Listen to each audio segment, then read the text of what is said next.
하나님 아버지, 주님의 교회에 등록한 우리 김준영 청년을 기억하여 주시고 주의 교회에 뿌리 내리며 믿음이 성장하며 하나님의 나라 가기까지 믿음에서 떠나지 않고 주님을 더욱 닮아가는 주의 백성 되도록 축복하여 주시옵소서. 아버지 하나님, 찬양대의 찬양처럼 주님을 본받아 우리도 섬기며 이 땅을 살아가는 주의 백성들 되게 하여 주시옵소서. 오늘도 하나님 앞에 예물을 드렸습니다. 마음을 다하여 정성을 다하여 드렸으니 우리가 드리는 예물을 받아주시고 우리 성도들 40년 이스라엘 백성을 돌보셨던 하나님께서 우리의 삶을 돌보시고 채우시고 공급하여 주시옵소서. 오늘도 말씀을 듣습니다. 깨달음의 은혜가 있게 하여 주시옵소서. 주의 백성들을 축복하며 예수님 거룩하신 이름으로 기도드리옵나이다. 아멘. 할렐루야. 하나님의 은혜가 여러분의 삶에 넘치길 축복합니다. 네, 오늘이 제가 화평교회 부임한 지 4년을 꽉 채운 날입니다. 이제 4년이 끝났고 5년이 시작되더라고요. 이제 그거밖에 안 됐냐 이렇게 생각하시지 마시고 정말 시간이 빨리 가는 것 같습니다. 여러분과 제가 함께 또 만들어갈 새 한 해를 기대해 보면서 여러분, 저는 요즘에 우리 사회를 보면 참 마음이 아픕니다. 특별히 최근에 어떤 영상을 보았는데, 와, 7살 아이들 그거 보셨습니까? 7살 애들이 학원 가겠다고 시험 보는, 제가 그거 보면서 아내에게 이렇게 말했습니다. 이해하고 들으십시오. 미쳤다. 정말 미친 사회다. 7살 아이들이 무슨 학원을 가겠다고 학원에 대기번호 뽑고 시험 보는 이 정신없는 사회를 바라보면서 우리가 어떻게 이 사회를 섬겨가야 할지, 교회는 어떤 일들을 해야 할지 고민해 보고 있습니다. 여러분, 이 땅을 살아가는 모든 사람에게는 도움이 필요합니다. 1세기, 오늘 우리가 읽은 히브리서 기자가 편지를 쓸 그때에도 1세기 성도들도 참 많이 도움이 필요했습니다. 그들에게는 정말 앞에 있는 많은 도전이 있었고, 믿음을 따라 살아갈 것인가, 믿음을 포기할 것인가, 믿음을 따라 살아갈 때 어떻게 우리가 우리 앞에 있는 어려움들을 극복할 것인가 생각하고 그들에게는 정말 간절한 도움이 필요했던 상황이었습니다. 1세기 성도들에게만 도움이 필요하겠습니까? 이 땅에 있는 모든 사람에게는 도움이 필요합니다. 여러분 옆에 있는 지체가 도움이 필요하다는 사실을 여러분 알고 있습니까? 우리가 왜 성도의 교제, 제가 누누이 말씀드리잖아요. 성도의 교제, 구역 모임 왜 열심히 하라고 그러겠습니까? 우리 모두가 도움이 필요하기 때문에 그렇습니다. 우리 가운데 도움이 필요하지 않은 사람은 아무도 없습니다. 이 땅에 도움이 필요하지 않은 사람은 죽은 사람밖에 없습니다. 이 땅에서 죽은 사람 외에는 도움이 필요하지 않은 사람이 아무도 없다는 사실을 우리는 기억하면서 저와 여러분에게 도움이 간절히 필요합니다. 그래서 오늘 우리가 읽은 본문 16절 우리 같이 한번 읽어볼까요? 16절 같이 읽습니다. 시작. 긍휼하심을 받고 때를 따라 돕는 은혜를 얻기 위하여 은혜의 보좌 앞에 담대히 나아갈 것이니라. 아멘. 우리는 긍휼하심이 필요합니다. 뿐만 아니라 우리는 때를 따라 돕는 은혜가 필요합니다. 1세기 성도들에게 그렇고 지금 우리에게도 그렇습니다. 여기 긍휼하심이라는 단어는 이런 의미예요. 다른 사람의 고통받는 것에 대하여 느끼는 마음입니다. 그의 마음을 느끼고 그를 마음으로 이해하고 돕기를 원하는 마음이죠. 그런 자세입니다. 그러니 이 히브리어에서는 레헴이라는 단어가 있는데 마치 이 창자가 끊어지는 것 같은 슬픔, 아픔, 그것이 이 긍휼하심이라는 단어입니다. 우리 아이를 낳으신 우리 여자 성도님들 어떻습니까? 정말로 해산의 그 고통, 그 아픔을 느끼며 아이를 낳고 그 아픔 속에 낳은 아이를 양육하는 것처럼 그 고통을 함께 느끼는 것이 긍휼하심입니다. 그러니 남자는 평생 죽었다 깨어나도 그 마음을 이해할 수가 없는데 이 땅을 살아가는 사람에게는 그와 같은 긍휼하심이 필요합니다. 내 마음을 이해해주고 내 마음을 보듬어주고 내가 느끼고 있는 이 아픔에 함께 참여하여 주는 그런 내 마음을 나누어 가질 사람이 간절히 필요하죠. 여러분, 최근에 그런 이야기 하잖아요. 제가 캄보디아 갔을 때 이런 이야기 하면서 식당에서 괜히 분위기 이상해진 적이 있습니다. 여보, 내가 오늘 기분이 안 좋아서 빵을 사와서 이랬더니 어떻게 대답해야 되냐고. 그랬더니 어떤 분이 무슨 빵 사왔냐고. 난 단팥빵 좋아하는데. 여러분, 이렇게 남자들은 대부분 대답한다는 거예요. 나는 오늘 왜 빵 샀다고요? 기분이 안 좋아서. 그럼 이렇게 물어야 돼요. 기분이 왜 안 좋냐고. 이렇게 묻든지 더 좋은 대답은 이런 거래요. 그러면 커피랑 마실래? 커피랑 먹을래? 우유랑 먹을래? 이런 대답할 남자는 거의 찾아보기 어렵습니다. 그래서 여러분이 매일 싸우는 거예요. 우리는 그런 이해가 잘 없어요. 남자들은 그런 이해가 잘 없습니다. 내가 기분이 안 좋다고 그래도 그 마음을 함께 나누어 가져야 되는데 그게 잘 이해가 안 돼요. 그래서 기분 안 좋아도 그건 네 마음이고 나는 또 내 마음이고. 그런데 우리는 이 땅을 살아가는 날들 동안 내 마음을 함께 나누어 가져줄 사람, 내 고통을 함께 느껴줄 그런 긍휼하심이 필요하잖아요. 그것만 필요한 게 아니라 우리에게는 때를 따라 돕는 은혜도 필요합니다. 이 때를 따라 돕는 은혜는 쉽게 이해하면 이런 말이에요. 시기에 적절한 도움이 필요한 거예요. 여러분, 이제 봄이 올 겁니다. 봄이 오면 뭐가 와야 됩니까? 비가 와야 돼요. 그죠? 봄비가 안 오면, 봄 가뭄이 오면 농사 큰일 납니다. 하지만 또 봄에는 비가 오고 여름이 되면 햇빛이 간절히 필요합니다. 가을에는 비가 오면 안 됩니다. 햇빛 쨍쨍 나고 가을 바람 살 불어야 곡식이 잘 익습니다. 그리고 또 겨울이 되면 추워지고 눈이 와야 되죠. 그러니 때를 따라 날씨가 좋아져야 농사가 되는데 요즘에 기후변화로 막 난리잖아요. 미국에 산불 났다가 또 비 오고 이런 일들이 일어나면 사람들이 고통스럽습니다. 그때 맞는 날씨가 필요하죠. 여기에 말하는 때를 따라 돕는 은혜는 그런 거예요. 우리 어르신들 한번 생각해 보십시오. 젊었을 때는 정말 젊었을 때 제일 필요한 게 뭐예요? 사실 돈이 제일 필요해요. 애들 키울 때는. 젊었을 때는 돈 하나도 못 벌었는데 내 이제 은퇴하고, 아니 은퇴뿐만 아니라 오늘 내일 하면서 움직이는 것도 불편한데 갑자기 뭐 우리 동네가 재개발된다고 돈벼락 맞으면 그게 무슨 은혜입니까? 그건 사실 때를 따라 돕는 은혜가 아니에요. 그 돈은 자식들 싸움 붙이는 것밖에 안 되지.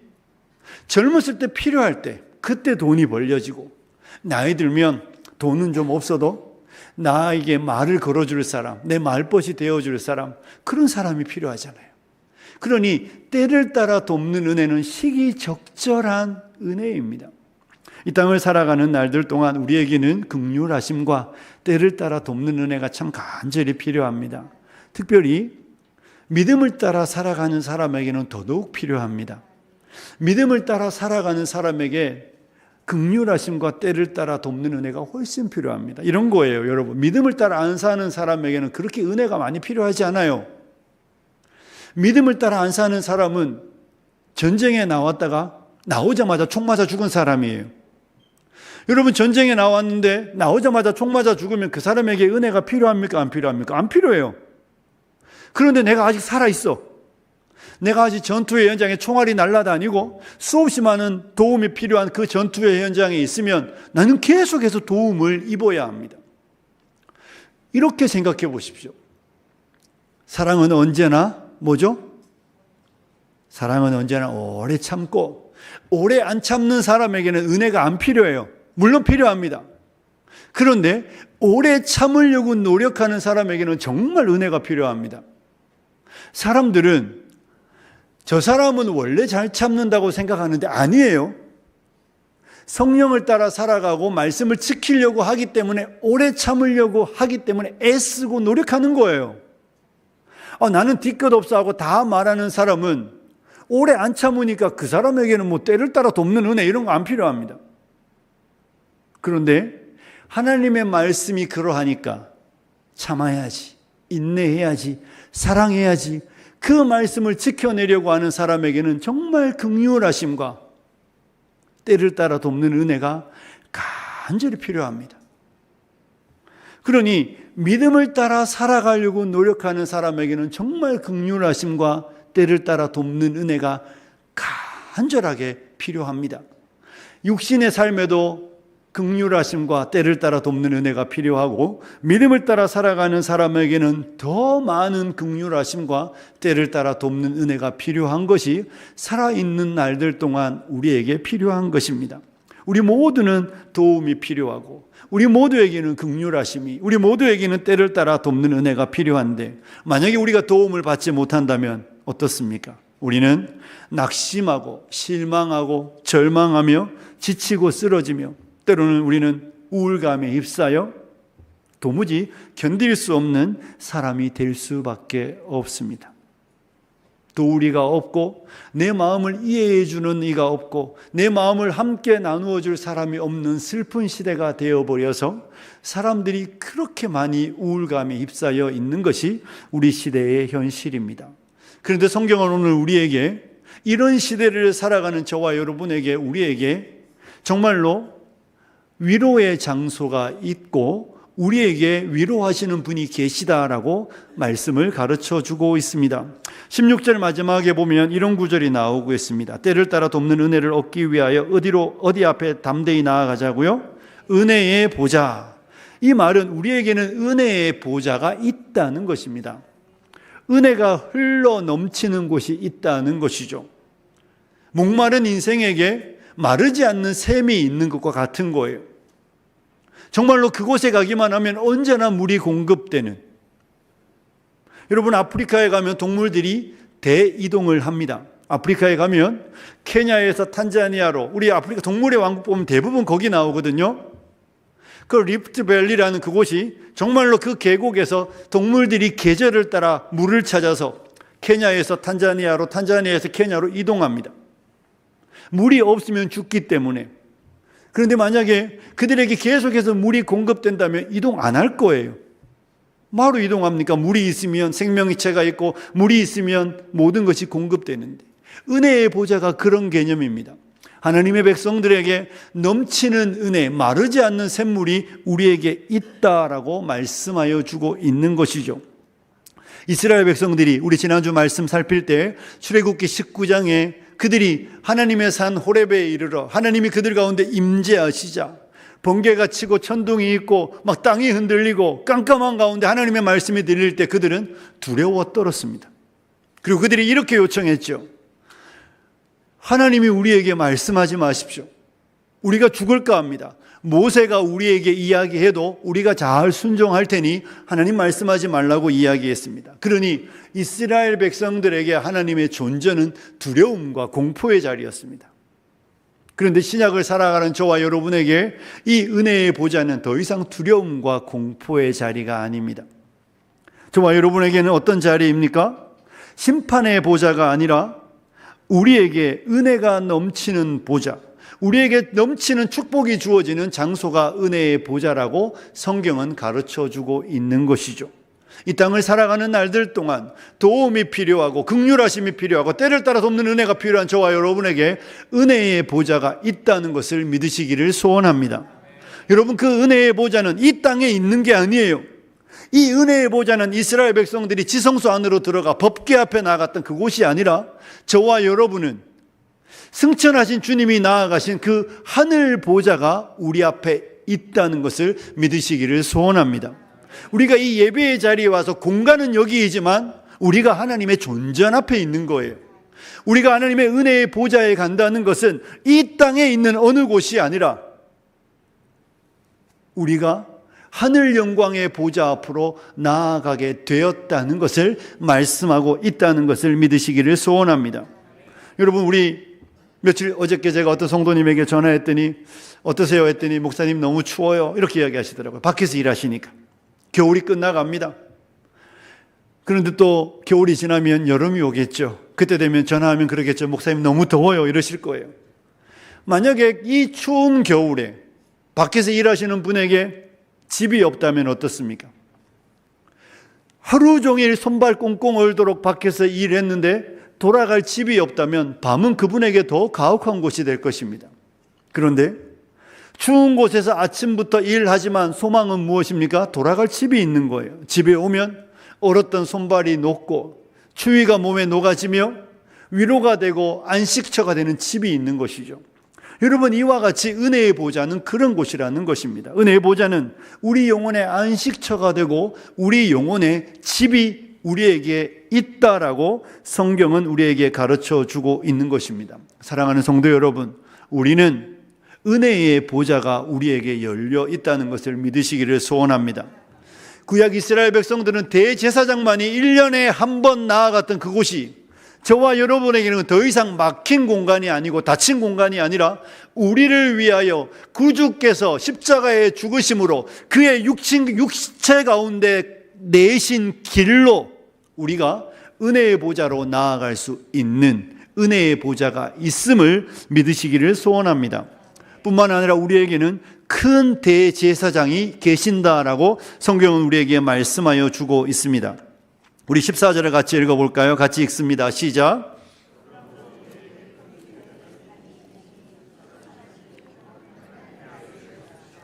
우리가 믿는 도리를 굳게 잡을지어다. 아멘.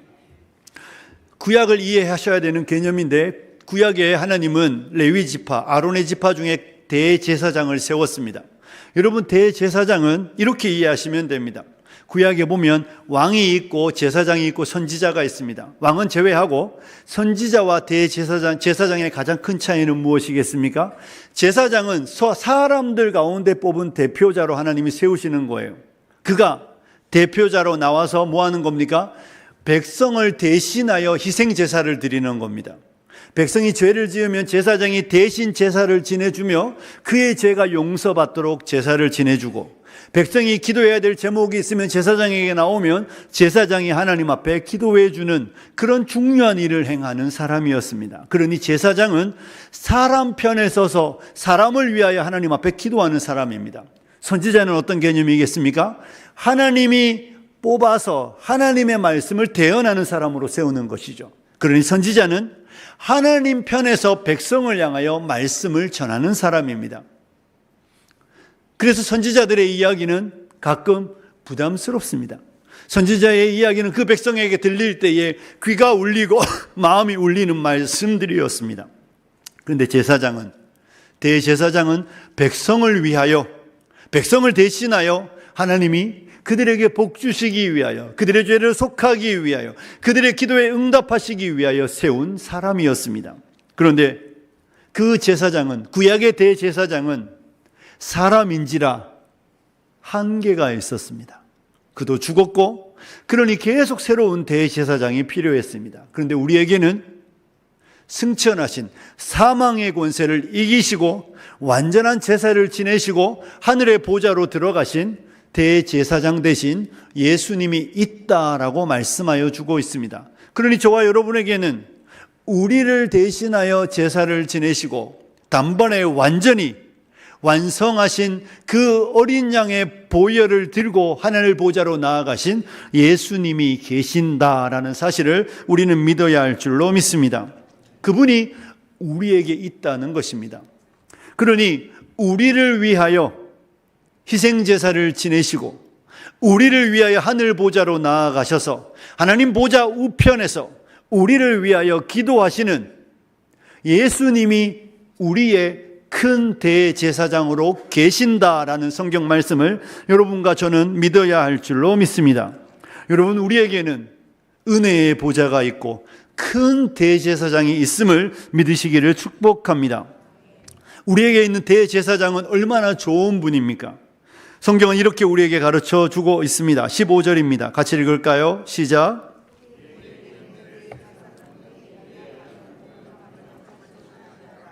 모든 일에 우리와 똑같이 시험을 받으시니로되 죄는 없으시니라. 아멘. 우리에게 있는 대제사장은 우리의 연약함을 동정하지 못하실 이가 아니요, 이렇게 말하고 있습니다. 이 말은 다른 의미로 뭐예요? 그분은 우리를 동정하신다. 동정이 뭡니까?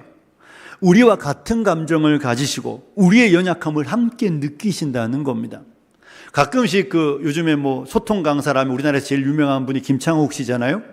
그분을 볼 때마다 느끼는 제일 큰 감정은 공감하는 거예요.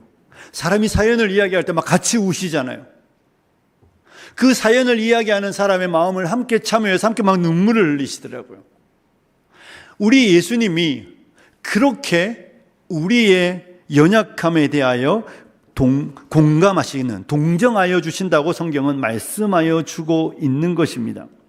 여러분, 우리 예수님이 사람이 되셨을 때에 그분은 우리의 모든 죄를 대신하여 제물이 되기 위하여 사람이 되셨습니다. 근데 그것만이 아니에요. 친히 사람이 되셔서 사람을 경험하시는 겁니다. 무엇 하시려고요? 우리를 동정하시려고. 저와 여러분의 삶을 이해하시고 경험하셔서 우리가 겪는 아픔을 함께 느끼며 우리의 진이 위로자가 되시기 위하여 사람이 되셨다는 것입니다. 그래서 우리 예수님은 우리의 아픔과 고통을 다 아십니다. 이 땅을 살아가며 여러분, 부자는 가난한 사람을 못 이해합니다. 건강한 사람은 아픈 사람을 이해하지 못합니다. 정말로 타고난 재능으로 성공한 사람은 좋은 코치가 되지 못하고 좋은 감독이 못 됩니다. 그 사람은 항상 이렇게 말하죠. 한번 시범을 보이고 선수가 못하면 왜 못하냐고 이렇게 묻습니다. 그게 왜 안 되냐고 말합니다. 아니, 자기는 안 돼 본 적이 없으니까 도무지 이 사람들의 이해를 못하는 거예요. 그러니 혼은 내는데 설명을 못해요. 그냥 되는 거잖아요. 집에서 늘 아내가 이런 이야기합니다. 박자를 느끼라고. 안 느껴지는데 어떻게 느낍니까? 저보고 박자를 느끼래요. 아니, 박자가 느껴져야 느끼죠. 음악은 흐르고 있다는데 안 흘러요, 저에게는. 그러니 저희 아내는 저를 잘 못 가르쳐요. 좋은 선생님이 아니더라고요. 만약에 박치다가 성공했으면 저를 잘 가르칠 텐데. 여러분, 저를 이해를 못 하잖아요. 마찬가지입니다. 우리 예수님께서 사람의 몸을 입지 않으셨다면 우리 이렇게 말합니다. 예수님이 나를 어떻게 아시겠어? 예수님이 가난함과 배고픔을 아실까? 예수님이 거절당하는 내 마음을 아실까? 예수님이 왕따 당하는 내 삶을 이해하실까? 하나님이 소중한 사람을 잃어버린 나를 이해하실까? 사랑하는 성도 여러분, 하나님은 십자가에서 아들을 잃으셨습니다. 예수님은 줄이셨고 거절당하셨으며 사랑하는 사람으로부터 배신을 겪으셨습니다. 이 땅을 살아가는 우리가 겪는 모든 아픔을 친히 몸으로 다 겪으시고 체험하셨습니다. 시험을 당하셨습니다. 그래서 히브리서 2장 18절에는 이런 구절이 나오고 있습니다. 그가 시험을 받아 고통을 당하셨은즉 시험받는 자들을 능히 도우실 수 있느니라. 다시 한번 읽어드릴게요. 히브리서 2장 18절입니다. 그가 시험을 받아 고난을 당하셨은즉 시험받는 자들을 능히 도우실 수 있느니라. 여러분, 우리 예수님은 어쩌면 우리를 도우시기 위하여 스스로 자신을 시험 가운데 두시고 고난을 받으셨다는 것입니다. 내가 너를 가장 잘 이해하고 싶어서, 내가 너를 가장 깊이 체험하고 싶어서 내가 나를 시험 가운데 두었고 고난 가운데 두었다는 것입니다. 그래서 우리 예수님은 능히 우리를 도우실 수 있는 분이시라는 사실을 믿으시기를 소원합니다. 여러분, 주님은 여러분의 아픔을 다 알고 계십니다. 주님은 우리의 고통을, 우리의 현재, 우리의 마음의 모든 고난들을 다 알고 계십니다. 그뿐만 아니라 그래서 그분이 우리를 위하여 친히 간구하고 기도하고 계신다고 말하고 있습니다. 히브리서 7장 25절에는 이런 말씀이 나오고 있습니다. 히브리서 7장 25절인데요. 그러므로 자기를 힘입어 하나님께 나아가는 자들을 온전히 구원하실 수 있으니 이는 그가 항상 살아 계셔서 그들을 위하여 간구하심이라. 이는 그가 항상 살아 계셔서 그들을 위하여 뭐 하신다고요? 간구하심이라. 지금도 하나님 보좌 우편에서 우리를 위하여 기도하신다는 것입니다. 우리 연약함을 아시기 때문에, 우리의 넘어짐을 아시기 때문에, 우리가 당하는 그 고난들, 우리가 당하는 인생의 질고를 다 아시기 때문에 우리가 쓰러지지 않도록, 우리가 우울감에 휩싸이지 않도록, 우리가 절망 가운데 나둥글지 않도록 하시기 위하여 우리를 위하여 기도하시는 예수님이 계신다는 사실을 믿으시기를 소원합니다. 그러므로 우리 예수님이 여러분의 문제에 무관심하다거나 예수님은 나를 모른다는 생각에 휩싸이시면 안 됩니다. 사단이 우리에게 하는 말이 있죠. 하나님이 너 같은 사람을 사랑하시겠냐? 야, 벼룩도 낯짝이 있지. 회개도 한두 번이지. 지난주에도 같은 회개, 이번 주에도 같은 회개. 너는 몇십 년째 왜 똑같은 회개를 하니? 이렇게 우리에게 속삭일 때 여러분, 성경은 뭐라고 말합니까? 우리에게 주님이 말씀하시기를 70번씩 7번이라도 용서하라고 말씀하신 이야기는 우리가 해야 되는 이야기이기 이전에 하나님이 하시겠다는 거잖아요. 네가 같은 죄를 짓고 내게 나오면 내가 야, 너 이번이 마지막이야 이렇게 말하지 않으신다는 거예요. 야, 너는 양심도 없냐고 말씀하지 않으신다는 거예요. 내가 너의 죄를 용서하겠다고 말씀하시는 것이죠. 사랑하는 성도 여러분, 사단의 유혹에, 사단이 주는 어리석은 생각에 휩싸이시면 안 됩니다. 하나님이 우리를 이해하지 못하신다는 생각에 빠져 여러분 주저앉아 계시면 안 되는 거예요. 우리가 우리의 문제에 낙심과 절망에 휩싸여 우울감에 휩싸여 삶의 자리에 주저앉아 슬픔을 이기지 못하고 약으로 우리의 우울감을 해결하는 거 하나님 기뻐하지 않으시는 거예요. 하나님은 우리에게 은혜의 보좌를 열어놓으시고 우리에게 우리를 능히 동정하시는 예수님, 우리의 대제사장 되신 예수님이 있다고 우리에게 말씀하여 주고 있는 거예요. 내가 너를 동정하기 위하여, 내가 너의 위로자 되기 위하여, 내가 너의 삶에 함께 아파하기 위하여 내가 사람이 되었다고 우리에게 말씀하고 계신데 왜 주저앉아서 나는 위로자가 없어요, 저를 위로할 사람이 없어요, 저를 도울 사람이 없어요, 제 마음을 이해해 주는 사람이 없어요. 세상에 없을 수 있지요. 하지만 사랑하는 성도 여러분, 우리에게는 예수님이 계십니다. 믿으시기를 소원합니다. 그러므로 성경이 우리에게 주는 권면이 무엇입니까? 은혜의 보좌 앞에 담대히 나아갈 것이니라. 은혜의 보좌로 나아가시는 여러분들이 되시기를 소원합니다. 포기하시면 안 되잖아요. 여러분, 우리의 인생을 포기하면 안 되잖아요. 나 도울이 없다고, 나의 우울감은 극복되지 않는다고, 내 마음을 이해해 주는 사람 없다고, 내 고난을 이해해 주는 사람이 없다고 주저앉아 포기하는 건 하나님의 뜻이 아닙니다. 주님은 우리에게 말씀하십니다. 지속적으로 반복하여 은혜의 보좌로 나아가라고 말하는 거예요. 한 번이 아닙니다. 우리의 인생에는 수없이 많은 문제를 만날 것입니다. 여러분, 사고가 나지요. 제가 어저께도 신방하면서 그런 이야기 했습니다. 고속도로가 달리면 가드레일이 있고 갓길에 이 방어막들이 있습니다. 거기에 부딪히면 우리 사고라고 그러잖아요. 그죠? 사고가 안 나야 되는데 여러분, 사고가 안 나면 사망이 일어납니다. 거기에 부딪히는 사고가 안 일어나면 죽어요. 그러니 우리의 인생에는 많은 사고들이 있을 거예요. 하지만 그 모든 사고에 주님은 함께 하시는 줄로 믿습니다. 그러니 저와 여러분에게 은혜의 보좌가 있음을 잊지 마시고 우리를 위로하시고 우리를 꾸짖으시지만 여전히 사랑하시는 은혜의 보좌가 있다는 것을 믿고 은혜의 보좌로 나아가시는 여러분들이 되시길 축복합니다.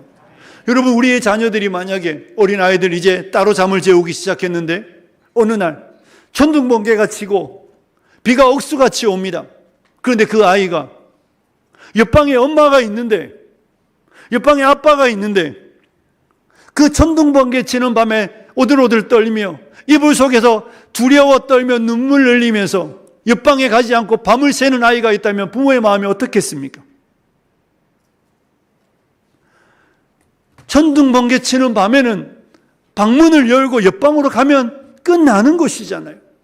집안에 먹을 것이 흘러 넘치는데 굶어 죽었다는 이야기를 듣는 것, 여러분 어떻게 생각하십니까? 우리에게 은혜의 보좌가 있고 우리를 능히 위로하시는, 우리의 삶을 공감하시고 동정하시는 예수님이 계신데 우울감에 휩싸여 약을 먹어야만 살아가는 성도가 있다면 하나님은 슬퍼하실 것입니다. 사랑하는 성도 여러분, 하나님은 우리에게 은혜의 보좌로 나아오라고, 하나님은 내가 너를 안다고 말씀하실 때 머리로 아는 이야기가 아니잖아요.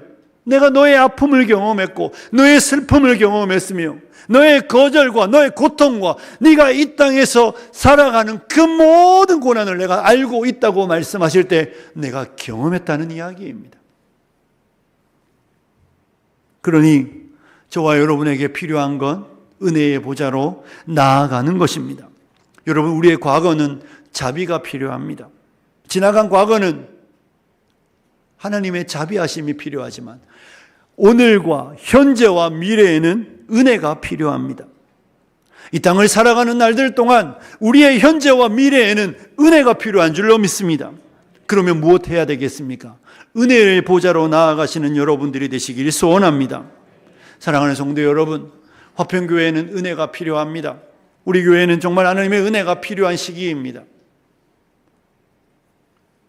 그래서 저는 목회를 하면서 제가 여러분에게 막 새벽기도 나오세요 이런 이야기까지는 안 하겠습니다.